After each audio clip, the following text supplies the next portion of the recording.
नमस्कार। ज्योतिष के इस कार्यक्रम में आपका स्वागत है।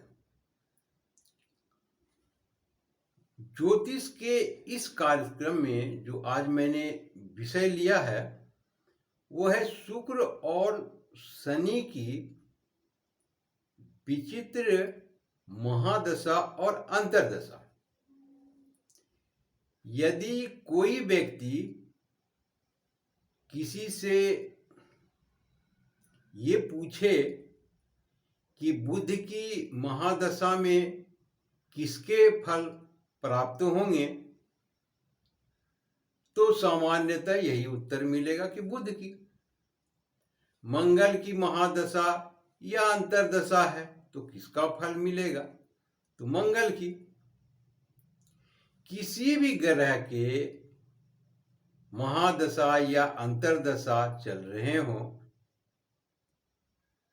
तो उनके फल की प्राप्ति दो तरह से होंगे। अंतर्दशा जिसकी चल रही हो और जिनकी महादशा चल रही हो तो मिला जुला कुछ असर होंगे, परंतु महादशा का ज्यादा होंगे असर, अंतर्दशा के कम होंगे।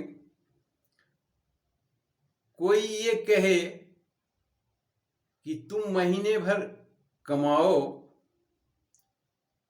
और तनखे के दिन हमें भेज दो और तुम्हारा तनख्वाह हम घर लेकर के आ जाएं अपने, तो कहेंगे कि बेवकूफ समझा क्या।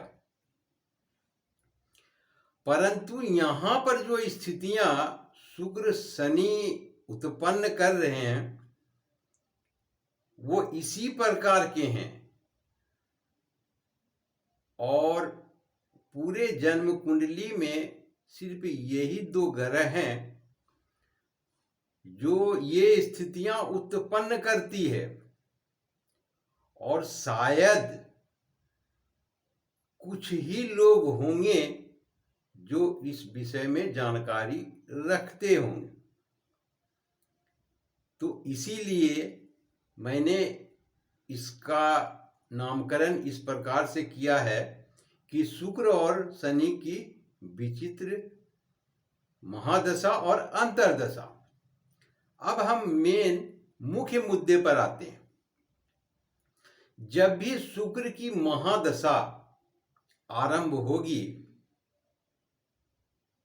और पहले शुरुआत में तो शुक्र की महादशा चलेगी तो शुक्र की ही अंतर्दशा चलेगी, तो वो पूर्ण रूप से शनि का फल देंगे। कहने का तात्पर्य कोई भी ग्रह अपनी महादशा में और अंतर्दशा में तो स्वयं का फल देते हैं, परंतु शुक्र ऐसा नहीं करेंगे। यहाँ वो पूर्णतः शनि का फल देंगे और शुक्र की महादशा चले और शनि की अंतर्दशा हो तो भी वो शनि का ही पूर्णतः फल देंगे। अब यदि शनि की महादशा चल रही हो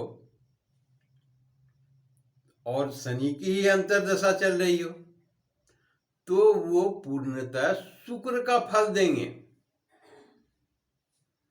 और शनि की महादशा में शुक्र की अंतर्दशा तो भी वो पूर्णतः शुक्र का ही फल देंगे। तो ये था इन दोनों ग्रहों की कहानियां या स्थितियां।